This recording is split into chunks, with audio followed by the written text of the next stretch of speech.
Will AI improve our lives or exterminate the species? What would it take to abolish poverty? Are you eating enough fermented foods? These are some of the questions we've tackled recently on The Next Big Idea. I'm Rufus Griscom, and every week I sit down with the world's leading thinkers for in-depth conversations that will help you live, work, and play smarter. Follow The Next Big Idea wherever you get your podcasts. From LinkedIn News, I'm Jessie Hempel, host of the Hello Monday podcast. Start your week with the Hello Monday podcast. We'll navigate career pivots. We'll learn where happiness fits in. Listen to Hello Monday with me, Jessie Hempel, on the LinkedIn Podcast Network or wherever you get your podcasts. Hey, I'm Kwame Christian, and you are about to step into the world of Negotiate Anything, the #1 negotiation podcast in the world where we teach you how to make difficult conversations easier while getting more of what you want in the process. Each episode is packed with practical tips and strategies from the experts. We delve into negotiation, conflict resolution, and leadership skills that are crucial in both business and in life. Whether you're closing a deal, managing a team, or navigating personal relationships, Negotiate Anything provides you with the tools you need to succeed. Our conversations are real, relatable, and most importantly, rooted in practicality. So if you're ready to transform your conversations and elevate your negotiation skills, join me on Negotiate Anything. Subscribe and listen on Apple Podcasts, Spotify, or wherever you love to listen. Let's make every conversation a winning negotiation. Caroline, thanks for joining us today. Oh, thank you for having me. Yes, it is our pleasure. So let's start this episode off by talking directly to the person listening to this episode. So for them, what will change in their life if they absorb what we talk about today? What will change today, if they listen from the beginning to the end, is that they will be hopeful, that they have the tools to accomplish any dream they have, and that they will understand how to accumulate, cultivate, and actually create a contagion of grit that will help them accomplish the hardest goals. Oh, this is so good. And we did some studies. We found that our listeners have goals. So this is perfect.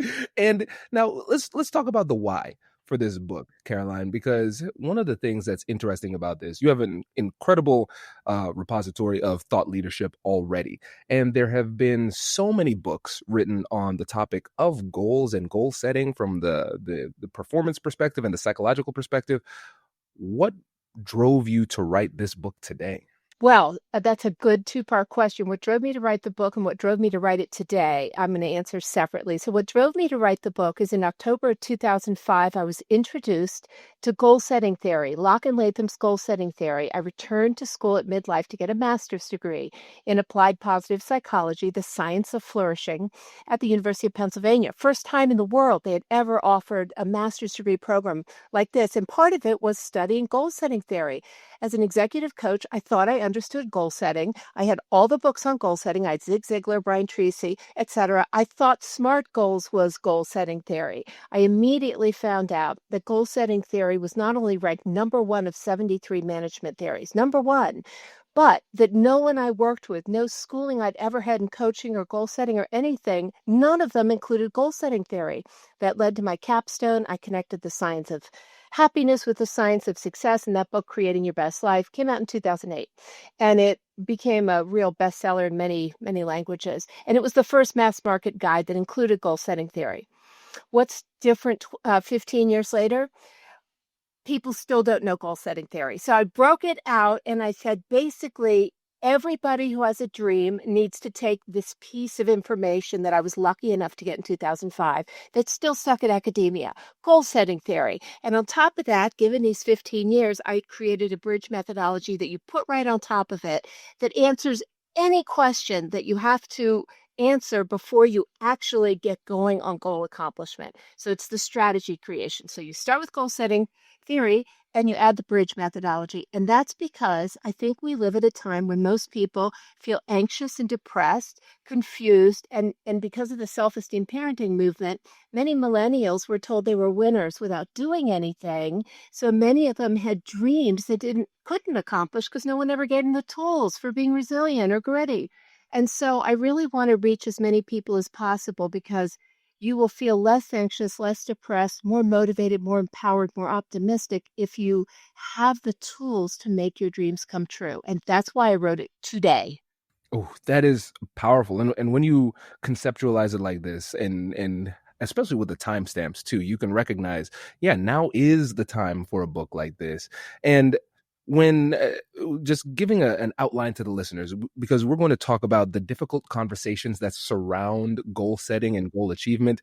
We have the external negotiations and difficult conversations with other people, but also the internal conversations we have to have with ourselves. But before we even get into that, I'm recognizing now, and after reviewing your work, there is a fundamental misunderstanding of what a goal is and how to go about achieving them. And so maybe what we can do is start with a little bit of unlearning.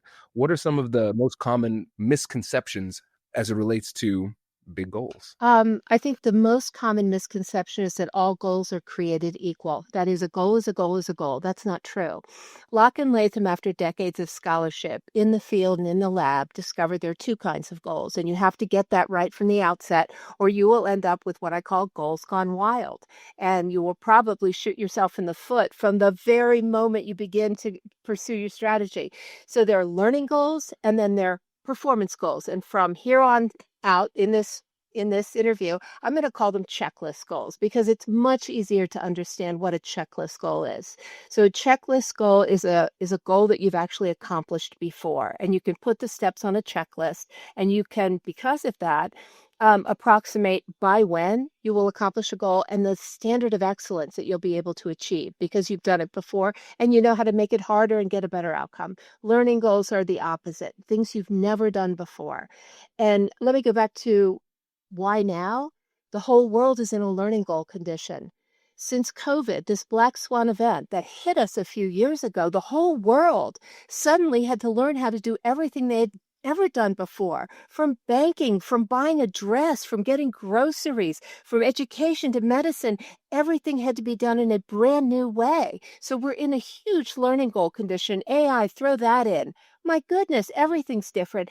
And the last thing I'll say about that is this is identical to where we were in the Middle Ages or right after the bubonic plague when everything was thrown out the window and you had to learn how to bury people. Banking systems changed, social, the ability to move classes, everything changed. A third of the world died.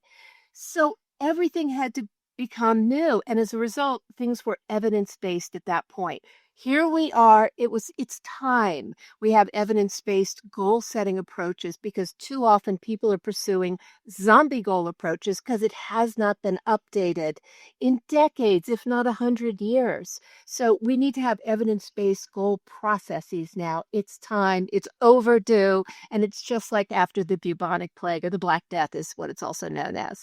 This is revolutionary. And as you say this, it becomes almost obvious. But I think one of the things that's great about a brilliant insight is that it seems obvious in hindsight, because this is something that everybody missed, right? I come at this as the background of a competitive swimmer, a martial artist, history, magna cum laude graduate from Harvard. I came at psychology from a very different background from people who've done nothing but be in a silo. So I brought that kind of disruptive thinking. This is like immigrants who come to the United States. The reason why they usually win the Nobels is they have disruptive thinking. They come from another culture and they apply their way of thinking and living, and they apply it to a new problem or idea and a culture. So I brought a disruptive way of thinking to this field. And as a result, it was obvious to me, but it wasn't obvious to anyone else that I've ever met or read about. There's only one other mass market book that's ever mentioned goal setting theory. And he got better known than me because he's a white man in Silicon Valley. It's John Doerr. John Doerr wrote Measure What Matters 10 years after creating Your Best Life.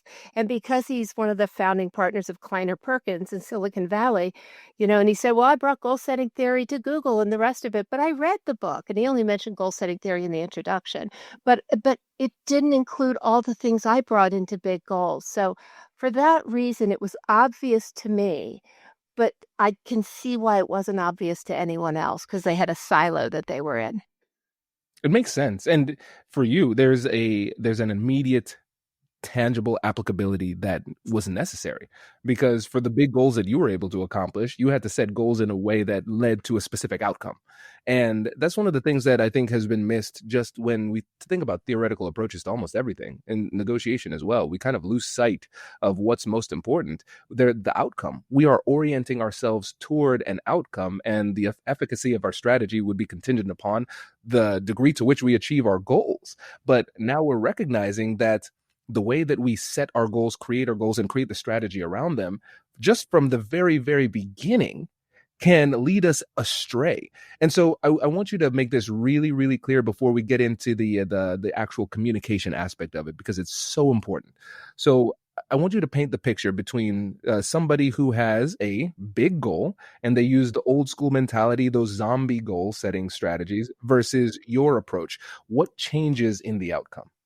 Gosh. First of all, you're the first person to say that the reason it was obvious to me was because I had had specific outcome goals in my life. You're the first person to connect, and I think it was actually sports, to be honest with you. So I was in that first class at Penn, and maybe it would have occurred to an athlete coming through later. I don't know, but that's a really interesting observation. What do people get wrong? The first time I learned goal setting theory, which said that both learning goals and checklist goals always benefit from being what's called challenging and specific. You want your best possible outcome. It has to be hard and outside of your comfort zone. So then the minute you turn to SMART goals, which everyone had told me was the science of goal setting, and you look at their 55 variations of SMART, by the way, it means 55 different things, which is why it's called jumbo mishmash syndrome. I mean, it's just, it doesn't mean anything because it has so many definitions. But the minute you look at SMART goals in it, you hear attainable or realistic, some version of that, you realize that's not goal setting theory because it's not hard. Attainable and realistic goals are what's called mediocre goals or low goals. You will not get best performance. So let's just stop right at that point.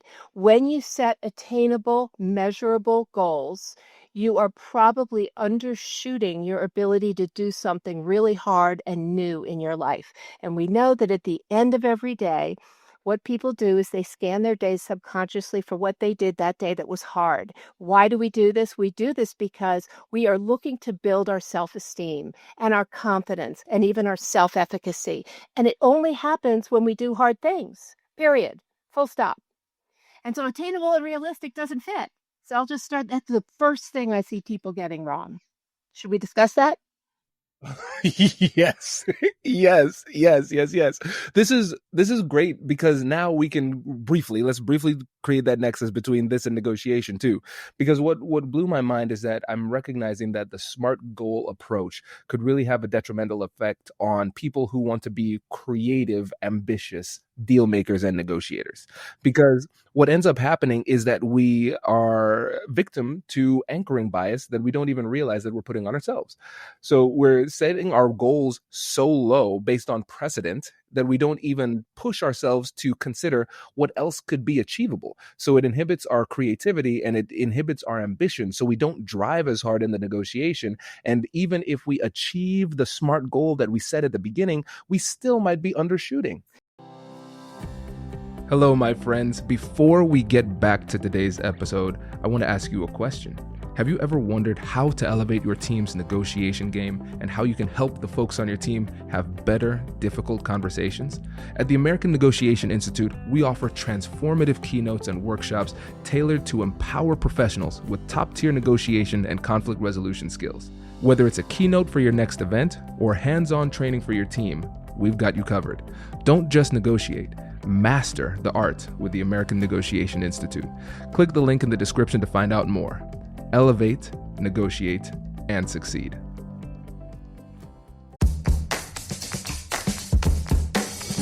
Hey you, I'm Andrew Seaman. Do you want a new job? Or do you want to move forward in your career? Well, you should listen to my weekly show called Get Hired with Andrew Seaman. We talk about it all, and it's waiting for you, yes you, wherever you get your podcasts. From LinkedIn News, I'm Leah Smart, host of Everyday Better, an award-winning weekly podcast dedicated to personal development. Whether you're looking for ways to shift your mindset or seeking more fulfillment in your life, we've got you covered. You can build internal resources. That's what the study of psychology is about, building internal resources. Turning towards is one of the most important elements of successful relationships, no matter what kind of relationship it is. The thing that underpins all of this productivity stuff is finding a way to make the journey itself enjoyable. The journey is the destination. The beauty of uncertainty is infinite possibility. When you don't know what's next, you don't know what's next. And thus, anything can be next. Join me as we dive into captivating stories and research-backed ideas that have empowered me and others to lead lives with more clarity and intention. Everyday Better, making growth an everyday practice. Listen to Everyday Better on the LinkedIn Podcast Network, Apple Podcasts, or wherever you get your podcasts. Right. And we may have not divided it correctly to begin with. It might be a learning goal for some people. They've never negotiated the purchase of a car. That would be a learning goal. So what do you do when you have a learning goal? The first thing you do is you access as much education as possible. You flatten your learning curve fast because you have to learn how to do this thing because it does become a checklist goal later. You will then buy more cars, presumably, if there are no tariffs in the world, if the world comes to an end, right? Then it becomes a checklist goal. And you go in certain times of day, you just have certain people with you, you have the buzzwords, whatever. So there are learning goals, things you've never done before. So that could be a new negotiation for somebody. It's a checklist goal when somebody is a very,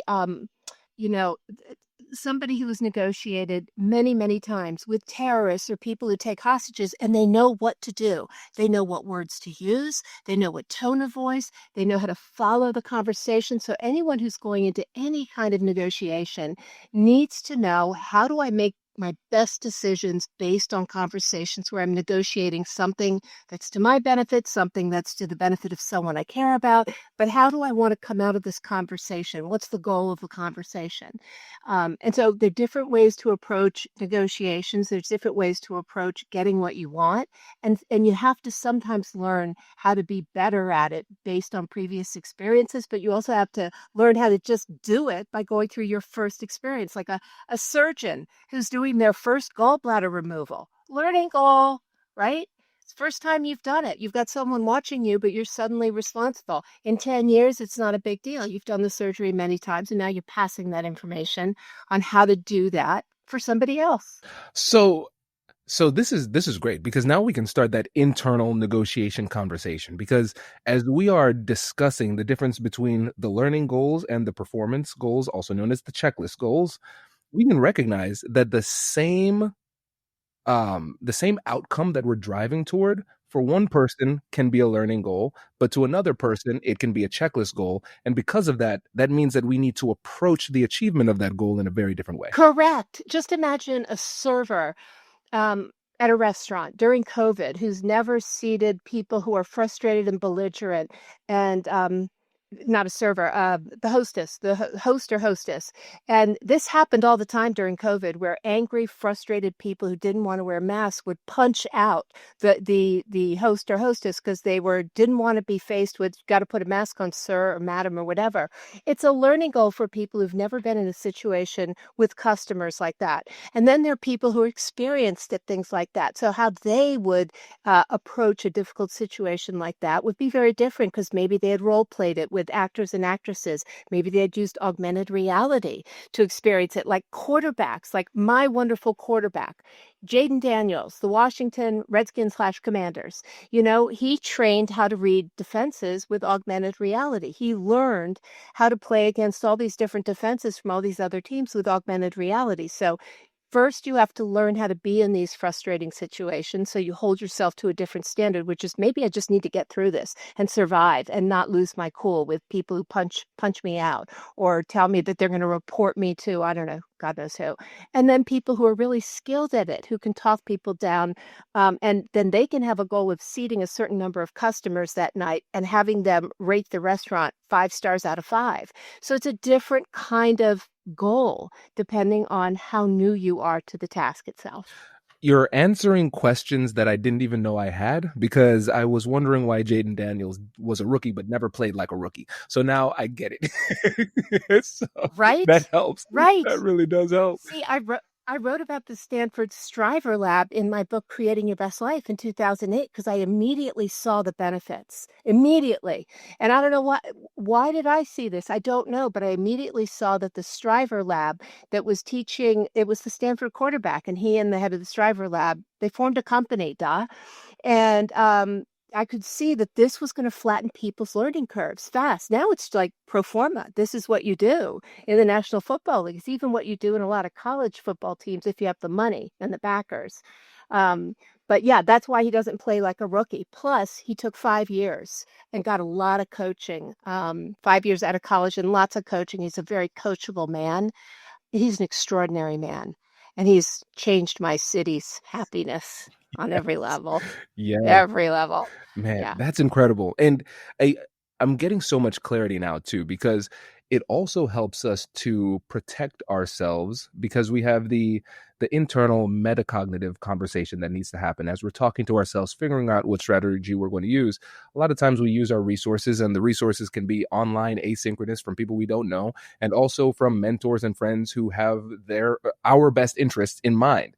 Now, for those mentors and friends, they might be at a level that we're not at. And for them, it might be a performance or checklist goal. But for us, it could be a learning goal. And so they might give us well-meaning advice that puts us in the performance/checklist mentality, but then that doesn't serve us. So we have to be able to have that conversation with ourselves to understand what we really need, but then also respectfully engage with our mentor and friend or whoever it happens to be, while at the same time setting boundaries and doing what we need to do to accomplish our learning goal.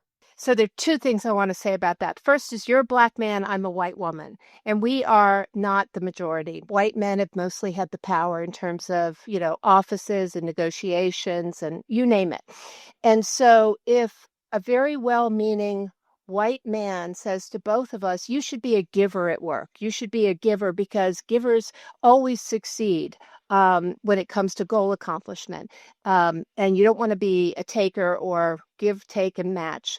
But you'll always succeed if you're a giver. Well, guess what? Women in particular who are givers don't get the benefits that men do, period. They don't get, because they're expected to be givers. If they have boundaries, they're called all kinds of words, cold, self-absorbed, whatever. And if you're a Black man or a Black woman, how you actually go about getting people to support you and get around all the obstacles that are both obvious and not obvious, you've got to take advice from people who have been there before, who know all of the hidden things that other people would not know. So Adam Grant has gone back on his book, Give and Take, and said, I got it wrong. He said, I got it wrong. It was a business book of the year in 2017. He said in Give and Take, it was very clear. If you're a giver, you're going to get all the benefits. If you're a matcher where you just, give, if someone gives to you, you're not going to get all the benefits of givers. And if you're a taker, you know what? People are going to figure out you're a taker and they're going to stop giving to you, and then you won't get benefits. He got it wrong because I emailed him when I was writing a book about women giving to women. And I said, where's the research on women getting all these benefits? And he said, Caroline, I got it wrong. I got it wrong. If I had to write that book again, I'd get it right from the gender perspective. So you have to get advice from people who've walked in your shoes, who know what you're up against. And I have to do the same. And we have to question all of the well-meaning, motivational, and success advice we've been given, because it has not been broken down by culture and gender until very recently, if people have asked the right questions. That's so good. So good. I remember one of my friends who was on the podcast. I won't name names, but there were a few guests who were on the podcast. I remember I had one guy who was on the show. He was like 6'7", 6'8", like a tall guy. And then another woman who was on the show, she made a post one time. She said, when I enter the boardroom in a negotiation, nobody sees me coming. No, literally nobody sees me coming because I'm very short. And so he was talking about how in his life he's never felt small, except one time when he went to a courtside game and he was standing next to Patrick Ewing, who's like 7'1", 7'2". And then I said, out of curiosity, because you're a professor and you're teaching negotiation, have you ever thought about how your size has an impact psychologically on other people. And he's like, I've never thought about it. And a lot of times we're kind of blind to our own privilege, our own advantages, or even our own disadvantages. And the more you can understand psychology, the more you can take the underlying principles of advice and theory and recognize, hey, sometimes this applies, sometimes it doesn't. And when we think about it through the lens of emotional intelligence, through cultural intelligence, through personality, through gender, through race, all of these different things, now we can see, oh, it's not as simple as it seems. And we have to do a lot of work to determine what is right for us under the circumstances. That's why strategies have to be well formed. All of the work that has to go in ahead of time. Once you figure out you have a learning goal or a checklist goal, then you go through all the prompts of my bridge methodology. And one of them in brainstorming is, who looks like you has achieved this goal? Who has actually, or who has come the closest to achieving this goal? Maybe it's a goal the world has never accomplished before, but you have to do that. And I wanted to say one other thing that's really, really important about, and I think this pertains to women more than anything, is women have a tendency to surround themselves with frenemies, friends who are enemies, because we have been socialized, it's called biosocial theory, to be nice and accommodating and warm and communal, because that's what gets rewarded. However, when a woman goes after a big goal and is ambitious and, proud of something she's accomplished, the first people who cut her down are other women. And it's often friends and family members. And so there's something called goal shielding in goal setting theory. It's a subset. And what it says is that you have to be very careful who you share your goals with. Women really have to watch out more than men, because women need other women. It's oxytocin, tend and befriend. That's our response in times of stress. Women need other women. So it hurts us when we're ghosted or thrown out of the tribe for no reason. And what we'll get are passive aggressive comments like, why are you setting such a big goal? No one's ever done that. Who's going to raise your children if you go do that? You get all kinds of comments. And I want to say another thing. If I had $1 for every time someone said it, but what if it's my mother? What if it's my sister? It's like, it's always your mother and your sister who are not supporting you, right? So you have to be really careful. The first person you share your goal or dream with has the ability, both male and female, has the ability to make you code your dream as stupid or, wow, I can't make it. So that first person you share it with better be someone who has what we call an active constructive responding approach, which is curious and enthusiastic. Anything else, that person's response is liable to make you just, stop pursuing your goal and leave it in the past. And then you live with regrets. There's so much to explore here. And so and it's been a while since I've reviewed this particular literature. Are we talking about not referring to Beyonce, but the queen bee phenomenon? Well, that's the mean girls. So that's my next book actually, is about how women need to learn how to support other women, because it's not a hardwired quality. If it were, the Masu tribe in Southwest China wouldn't exist, where women have all the power, matrilineal and matriarchal. So it's not hardwired. But there is a mean girl phenomenon. But what we're really talking about is Shelley Gable's research on what happens between friends when things go right. What happens when you have a big goal or an ambition or something you're proud of. Women tend to go silent in the face of other women's success for all kinds of reasons. We've been socialized, both men and women have been socialized to see ambitious women as mean and cold and self-absorbed, etc. In fact, in the last 90 years, this is the one area where there's been zero progress. Psychological, social, zero progress in terms of how women are seen. If they are agentic, they're dead. They're dead. Oh, the things that happen to women who are goal-oriented are just unspeakable. So what we really have to do is bring up the whole idea of when women are bold and brave and they do hard things, we need to uplift and support them and cheer for them. And I had to make up a word, because if the word doesn't exist in a language, it means the behavior doesn't exist either. And so I came up with the word ampliship, which is when you hear another woman's big goal or success, you amplify it in front of witnesses. That's in capital letters, in front of witnesses, because mentorship, sponsorship, and allyship don't have the muscular verb of doing it in front of other people. So you can say you do it and not do it. that certainly needs to be another book because there's a lot to explore there. And this brings us to the external side too, when we're talking about goal shielding here, because you hear so many people say, you know what, forget the haters, they're trying to hold you back. But we don't talk about how the lovers inadvertently hold us back. And when I think about the people who care about me the most, and I've seen it before, a lot of times they're trying to protect you.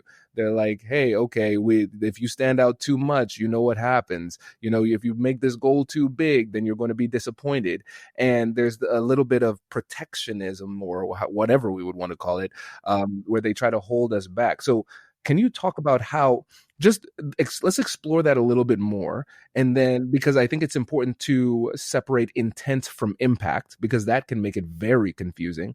And then let's talk about how we navigate those conversations, because especially forget the haters, we're talking about the lovers here. How do we still maintain a strong connection with these people while at the same time staying focused on our big goals? Such a good point. I get asked this a lot, but not quite the eloquent way you just asked me. So, um, there's something called the Michelangelo effect. And the Michelangelo effect is what happens when you want to be seen a certain way. You have a dream or a goal, and you want to change what you're doing. Maybe you're a stay-at-home mom and you want to go back to work and you want to, um, I don't know, go back into science, which always intrigued you or whatever, and you bring that up with your spouse, who has always benefited from you being the carpool person or making the meatloaf or whatever. And then he would say, that's great, but you make this great meatloaf, and the kids love it. And who would make meatloaf, if you weren't around? So he is not sculpting her in the way she wants to be seen. And so the Michelangelo effect is what we're all looking for, even if the comments are benevolent. There's something called benevolent sexism, where men are trying to shield women from disappointment or being hurt or whatever, but what they're really doing is holding them back. So you have to find out, what's the intent behind someone else's comment. Is that they love you so much that they don't want to see you fall? Because maybe you need to have a conversation about how resilient you really are, what other things you've overcome, and what tools you now have, and what kind of bench do you have that has your back? So maybe that's the intent. It might not be benevolent. It might be someone who says they want to protect you, but in fact, it will be disruptive to them, their lives, because you're daring to break the social fabric of the family. It's called family systems theory, where suddenly you might be disrupting kind of the way the family's always operated. This person did this person did this, that was the good daughter, that was the bad daughter. And suddenly you're holding up a mirror to everyone else saying, I'm out of here because I'm going to do something different. Now what are you going to do? And so it can be very disruptive to people who suddenly don't know what's their role. Why is that person changing? Am I being left behind? But I think the Michelangelo effect is the thing I think about most often, because everybody longs to be seen. And a lot of us swallow our goals. And women in particular do get dinged for what I've said already, which is being ambitious and bold and, oh, bless your heart. I remember this guy at a swim practice I was at knew that I was checking into hotels with Priceline bids on the weekend to write Creating Your Best Life. Actually, I was with my kids all week, and I'd check into hotels on weekends on very cheap bids. And he looked at me and he said, with no irony whatsoever, he said, well, my wife would never do that to my family. And I was like, are you kidding? How about I was there all week and my husband was gone all week? Is anybody saying my husband would never do that to his family? So we want to be sculpted. We want to be sculpted, which means we have to voice our dreams and goals in front of people who can give us the feedback that allows us to see ourselves as moving closer. One last thing I'll say about that. In my book, I have Dara Torres, who won in 2008 at the Beijing Olympics. She got a silver medal in the 50-meter freestyle, oldest person ever to medal at the Olympics in a swimming race. And in the last year or two of her training, leading up to the Olympic trials, you were not allowed in her presence unless you believed she could win, because she knew the damage that would happen, consciously and subconsciously. Passive aggressive, active destructive comments. So you want to surround yourself with enablers and catalysts. not Debbie Downers and people who don't believe in your dreams. So how do you deal with that? You really have to put a container and a boundary around the people. Not spend as much time with them. End phone calls a little bit earlier. Maybe you don't want to read their emails late at night. Maybe you need to have a sit down and say, this is so destructive to my focus on what I'm doing that I need to take a little break from this relationship. I think everyone I know who's ever done anything really, really hard has had to do that. There's so much to explore here. And Caroline, to explain my reaction, for me, I travel. You know how it is as a keynote speaker. We travel a lot. And so I'm usually the person who says, Whitney, you need a hotel weekend. Please take this weekend. So for me to hear that, it's like, what, you're holding up the whole house and then you just want a little break at that. It's triggering to me. So yeah, I'm glad that you mentioned that. I also recognize that there is for a lot of people, the reason that they listen to this show is because they want to transform their negotiation identity, like how they show up in tough conversations. So it's like, I used to negotiate this way. Now I want to negotiate that way. I want to be more effective, more strategic, whatever it happens to be. The majority of people are struggling with some conflict avoidance or people pleasing. That's my origin story.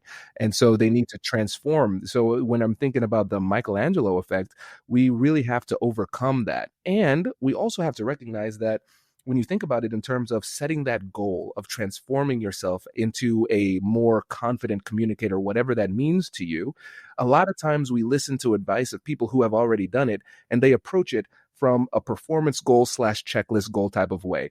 I've done it. You do this. Duh. Just do those things. Oh, and you didn't succeed. What's wrong with you? And then it's your fault if you don't make it. And so now this is helping so many people to recognize, hey, the reason I need to learn how to be confident, I need to learn how to be resilient in these tough conversations. And it's going to be a different approach for me because I can't just listen to somebody who has always been awesome at this. I have to listen to somebody who actually understands how to overcome the real barrier so I can start to sculpt myself into the person that I ultimately want to become. Right. Well, when you're traveling to another country, like I'm going to Italy for work next week, you can be darn sure I'm looking up all the cultural things I need to know. Where the fork and knife? Where do you cross your legs? Do you not cross your legs? So there are words you don't use in conversations. You have to learn that. And one thing we know about women in negotiation that's really fascinating is that when women lean into negotiations on salaries, for example, like getting a gym membership instead of, a raise or whatever, what's been found is that they might get what they want, but they're going to pay a serious price later because, again, women can't do that without paying a price. But when women negotiate on behalf of others, if it's worded in in the way I'm sure you would want to see the first Latina woman becoming an SVP here because all the women coming behind me, they're looking at me and they need hope. And if they see someone with my credentials reaching that level, you can imagine what it'll do for this group of people. When you negotiate on behalf of a group of people, if you word it in that way, you're more likely to get it and not pay a social penalty. So that's for women. But there's all kinds of restrictions on women in terms of what they can and can't do in conversations and negotiations. They have to read the tea leaves. Women who are joining companies for the first time, who are told to go on board, just go to happy hours, go to golf outings, do whatever you have to do to meet the new employees. When the women follow through, they are criticized and they pay a penalty because it looks like they're too self-absorbed. Men who take the exact same advice when they're joining a company are seen as ambitious and, committed to a company. I mean, I can't tell you how important it is to look at whatever advice you're being given and then run it through the filter. Does it work for people who look like me from my background? And you have to go do your due diligence. Do not skip this step.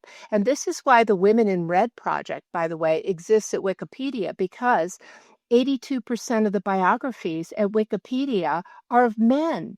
18% are of women, which means that it's really hard to go find role models in places like Wikipedia because there's this drive-by editing where quite often women's biographies are edited out because they're seen as not noteworthy enough.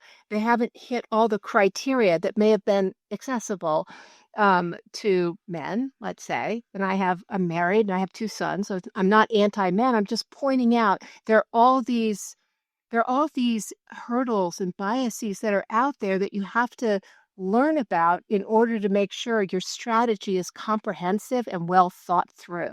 And this is one of them. Find role models. You can find them on YouTube, you can find them in Wikipedia, but there's a whole codathon thing going on to make sure that more women's names are actually red links that have been turned into blue hyperlinks on Wikipedia. That's smart. That's smart. And I love this approach too, because this isn't kind of one of those woe is me types of situations where we're saying the world is against us and there's nothing we can do about it. Because a lot of times it can turn into learned helplessness very, very quickly. And the way that I think about bias is that it's just a strategic consideration. There's going to be bias. No matter who you are, there are going to be some biases working for you and some working against you. And so for me, in my approach, when it comes to relationship building, negotiation, persuasion, whatever it happens to be, is that I want to ethically mobilize the positive biases like trust, affinity bias, those types of things, while at the same time trying to circumvent or avoid or minimize the negative biases.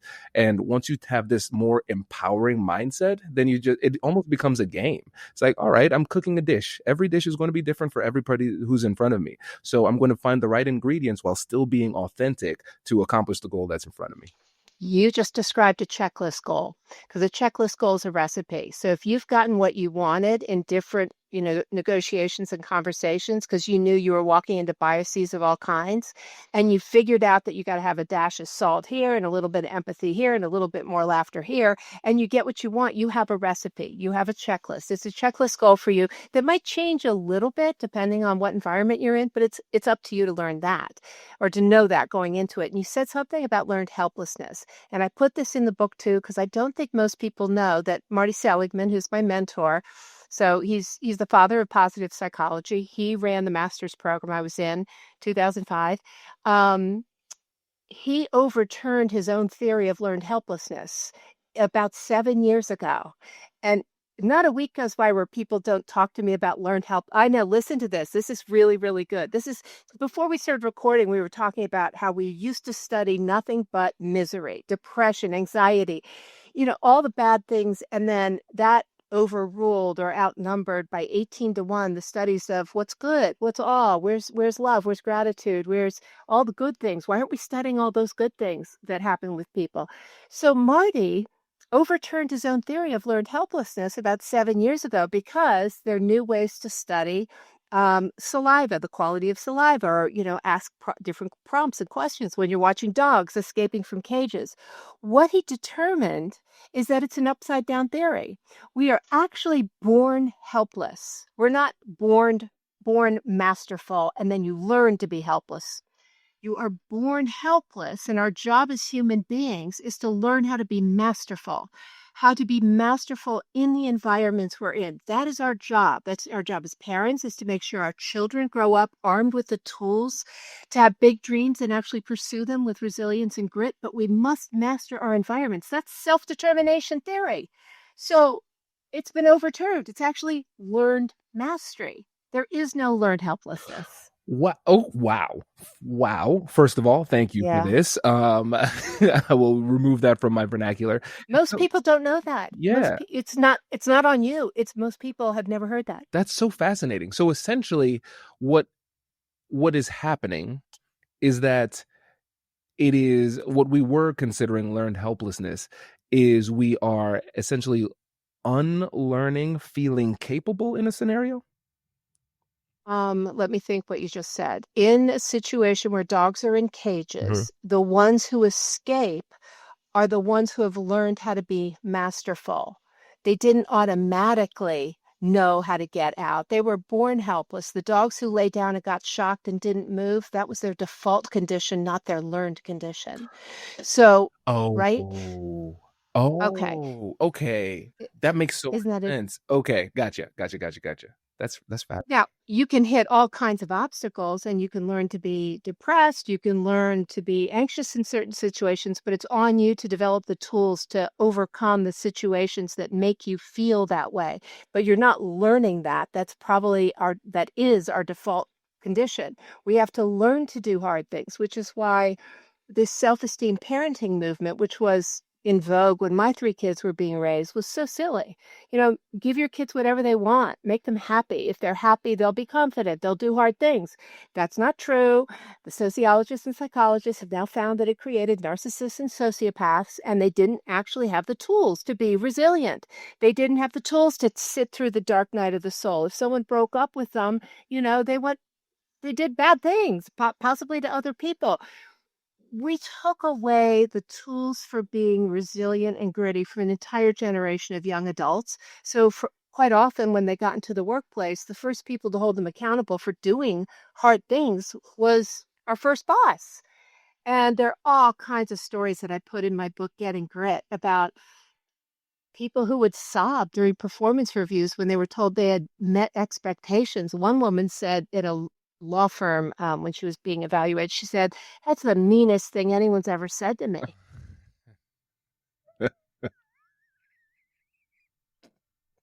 What I know.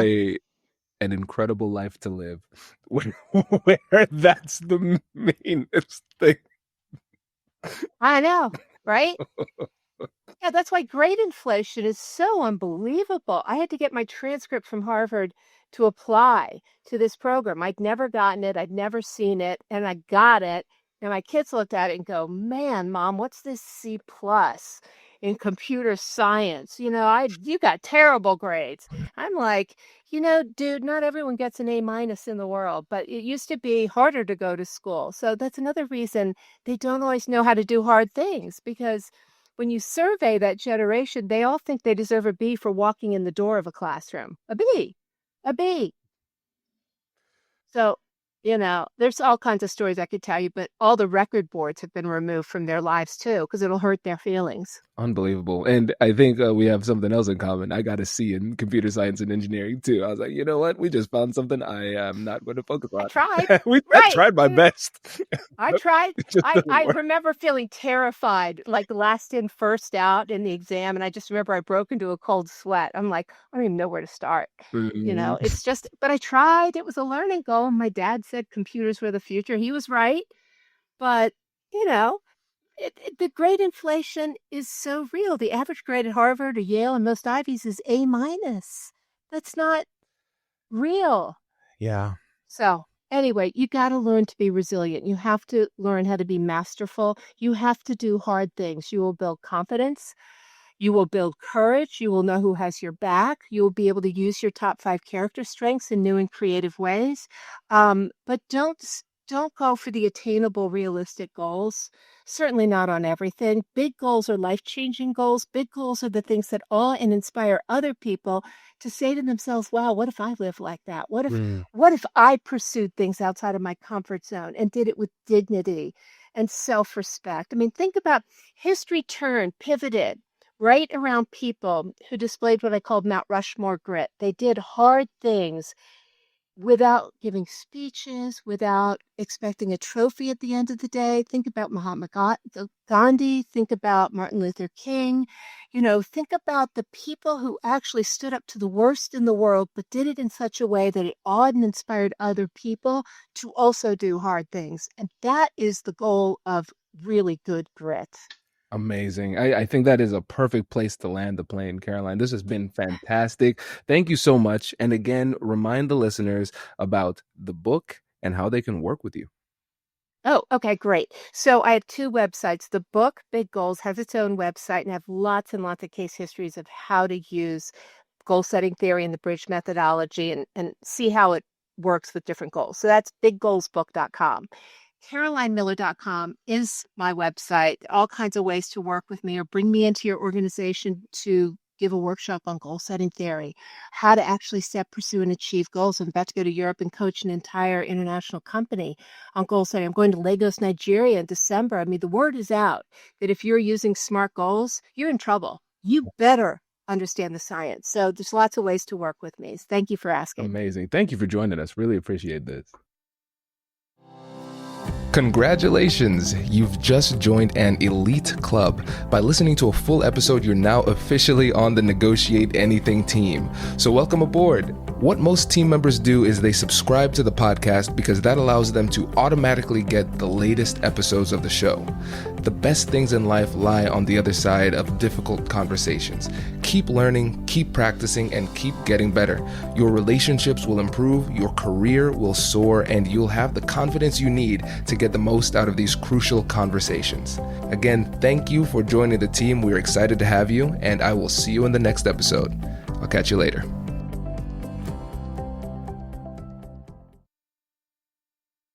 I want to thank you, Caroline, for that. It's the most incredible episode we've had, in my view, right? And it's because I have a personal story related to that. I have always been a dreamer, and I've tried to get the biggest goals ever.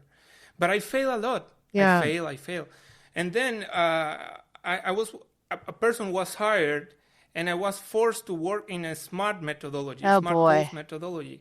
So I protected myself, and I said, okay, I said it has to be achievable, so I'll constrain myself and I'll stick to that goal. Wow. So my performance was low, but I didn't have any other option because I didn't know how to defend my position, because I didn't know how to do it.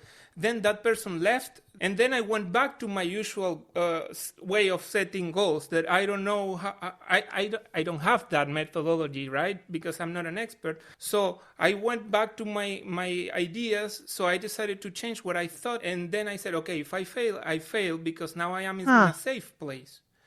So I decided to do it, and then I went back to my regular performance. And Kwame is a witness that I've been achieving incredible things. Then for a period of time, I had to stop, and then after I could come back to my regular way of setting goals, I restarted to achieve incredible things as I did in the past. So. Wow. I knew that at some point it had to exist, and the answer is you. My gosh. Who taught you to believe in yourself like that? I don't know. There's got to be. That's not a real answer. Simone has an incredible story. We could just start with growing up in Venezuela under Chavez. Oh. Like that's a great place to start. Then Argentina next. Oh. That's a great place to start. Then Portugal, and now Ontario. There's so much depth. Wow. And I've seen it. You're absolutely right. And Simone, I was thinking the same thing, because I was realizing anytime we use the kind of SMART goal methodology, never worked. Anytime we put that methodology, no project has ever succeeded. It's funny because I'm struggling to think about what was it that worked. There was more of an authentic style, a constant experimentation, focused on learning and experimenting all the time, embracing those failures and adjusting. But whenever we tried a very rigid methodology of goal setting in a traditional type of way, literally 0% hit rate.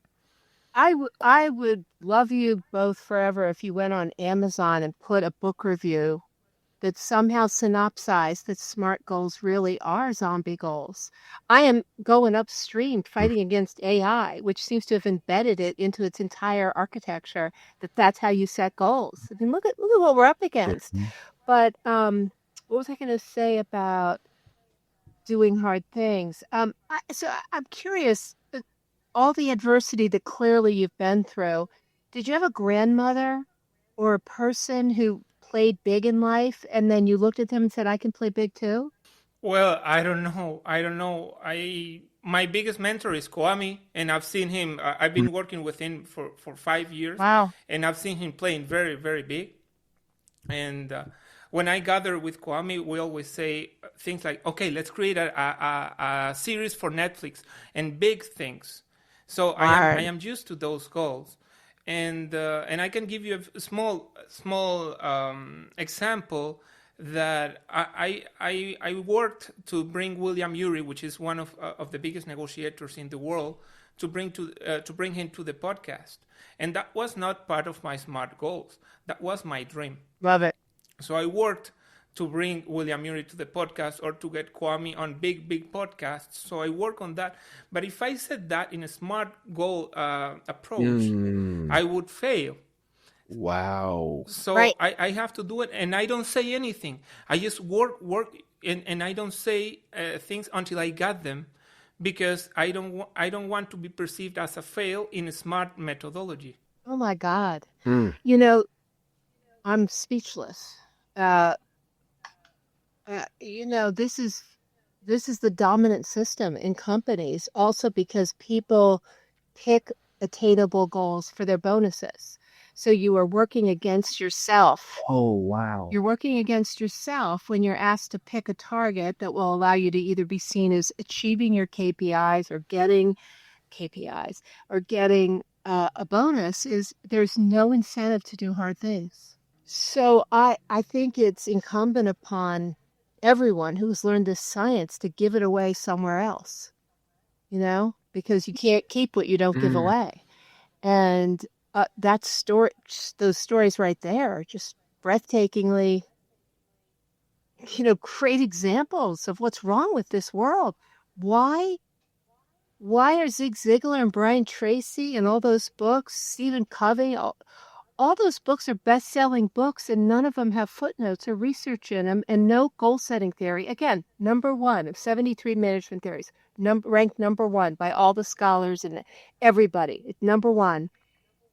Why did nobody notice this? Like, why? Mm. Yeah. Well, it's kind of like I've thought about this a lot, especially because with the way that I approach negotiation. Of course, you have the classical training and all that stuff, and then as I started to do more of the podcast and started to embrace my authentic approach, I'm like, yeah, there's some things that I would approach differently.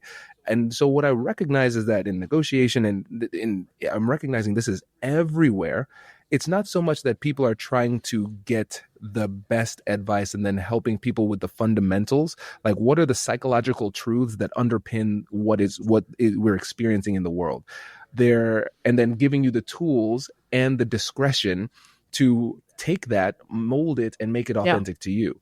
What they're doing is they are codifying their personality.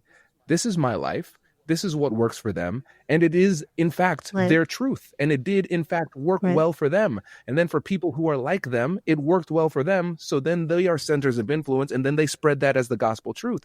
And then there are a lot of people who don't fit Right. that mold who are sitting there saying, well, maybe something's wrong Right. with me. Exactly. I mean, that's what's so incredible and so debilitating about following an influencer or a movie star or someone who doesn't look like you or sound like you or have your background. I mean, because people will start to, this was the law of attraction bugaboo too. If you wanted it badly enough and wrote it on a Yeah. mirror and you wanted a red Mustang, if it didn't appear, something's wrong with you. So it would fold back on people that it was somehow their lack of something. So all these approaches have actually doubled back and hurt people.